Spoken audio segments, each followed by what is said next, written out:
ZEE5 ಇರುವಾಗ ನೀವು ನಿಮ್ಮ ನೆಚ್ಚಿನ ಶೋಗಳನ್ನ ಎಂದಿಗೂ ಮಿಸ್ ಮಾಡಿಕೊಳ್ಳುವುದಿಲ್ಲ. ಅದು ಸಂಪೂರ್ಣ ಉಚಿತವಾಗಿ.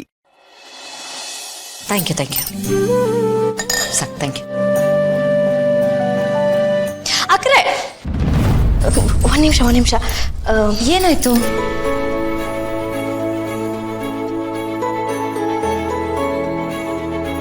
ಮಲ್ಲಿ ಹಶ್ವಾಗ್ತಿದ್ರೆ ಇನ್ನೊಂದು ಪ್ಲೇಟ್ ತಗೊಂಡು ಕೂತ್ಕೋ ಬಾ. ಮಲ್ಲಿ ಏನ್ ಮಾಡ್ತಿದ್ಯಾ?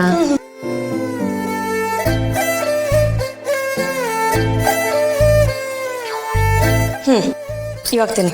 ಎಕ್ಸ್ಪ್ಲೇನ್ ಮಾಡ್ತೀಯಾ ಏನಿದೆಲ್ಲ? ಏನಿದು ಅಂತನಾ, ನಾನು ಬಸ್ರಿ ಆಗಿದ್ದಾಗ ನೀವೇನು ಮಾಡ್ತಾ ಇದ್ರಲ್ವಾ ಅದನ್ನೇ ಇವಾಗ ನಾನು ಮಾಡ್ತಾ ಇದ್ದೀನಿ. ನನಗೇನು ಸಮಸ್ಯೆ ಆಗಬಾರ್ದು ಅಂತ ನಾನು ಊಟ ತಿಂಡಿನೆಲ್ಲ ನೋಡಿ ಕೊಡ್ತಾ ಇದ್ರಿ. ಇವಾಗ ನಿಮಗೇನು ಸಮಸ್ಯೆ ಆಗಬಾರ್ದು ಅಂತ ಆ ಪದ್ಧತಿನ ನಾನು ಮುಂದುವರ್ಸ್ಕೊಂಡು ಹೋಗ್ತಾ ಇದ್ದೀನಿ. ಓ ಹಾಗೆ, ನನ್ನ ಸೇಫ್ಟಿಗೆ. ಇವಾಗೂ ಸ್ವಲ್ಪ ಪರಿಸ್ಥಿತಿ ಸರಿ ಇಲ್ವಲ್ಲ, ಅದಕ್ಕೆ ಮೊದಲಿಗೆ ನಾ ತಿಂತೀನಿ, ಆಮೇಲೆ ನೀವು ತಿನ್ನಿ. ಸರಿ. ನಾನು ಬಸ್ರಿಯಾಗಿದ್ದಾಗ ನೀವು ನನ್ನ ಮಗಳು ಥರ ನೋಡ್ಕೊಂಡಿದ್ದೀರ. ಇವಾಗ ಆ ಋಣ ತೀರ್ಸೋಕ್ಕೆ ಒಂದೊಳ್ಳೆ ಅವಕಾಶ ಅಂತ ಅಂದ್ಕೊಳ್ತೀನಿ. ಅಕ್ಕಾರೆ, ನಿಮ್ಮ ಋಣ ನನ್ನ ಮೇಲೆ ಐತೆ.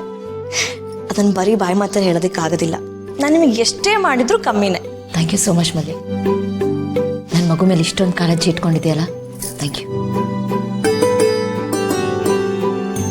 ಈಗ ನಾನು ನೆಟ್ಟಿಗಿವ್ನಿ ಅಂದಮೇಲೆ ನೀವು ತಿನ್ಬೋದು, ಏನು ಸಮಸ್ಯೆ ಇಲ್ಲ, ತಿನ್ನಿ.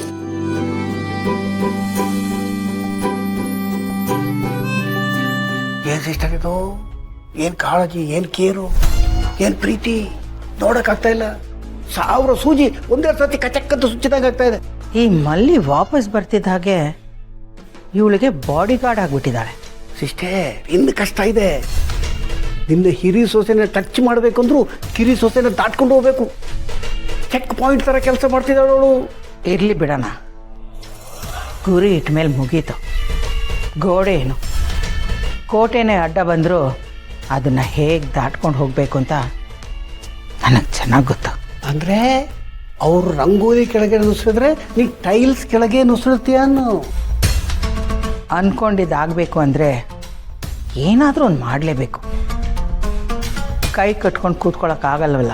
Correct sister, correct. ಕೈ ಇರೋದು ಕೈ ಕಟ್ಕೊಂಡು ಕೂರೋದಕ್ಕಲ್ಲ, ಕೈಲಾದ್ದನ್ನು ಮಾಡೋದಕ್ಕೆ. ಅದರಲ್ಲೂ ನಾವು ವಿಲನ್ಸ್ ಒಂದು ಕೈ ಮೇಲೇನೆ ಇರಬೇಕು ಸಿಸ್ಟರ್. ಯಾರು ಏನೇ ಕಮೆಂಟ್ಸ್ ಮಾಡಿದ್ರು ನಾವು ನಮ್ಮ ಹುಟ್ಟು ಗುಣನ ಬಿಟ್ಟು ಕೊಡಬಾರ್ದು. ಹಾಗೇನಾದರೂ ಮಾಡಿದ್ರೆ ನಮ್ಮ ಕ್ಯಾರೆಕ್ಟರ್ ಬಿದ್ದು ಹೋಗುತ್ತಲ್ಲ ಸಿಸ್ಟರ್. ಮಾಡು ಅದೇನು ಮಾಡ್ತೀವಿ ಮಾಡು. ಅದಕ್ಕೆ ಸಹಕಾರ, ಸಹಾಯ, ಆಶೀರ್ವಾದ ಎಲ್ಲವೂ ಇದೆ ಸಿಸ್ಟರೇ.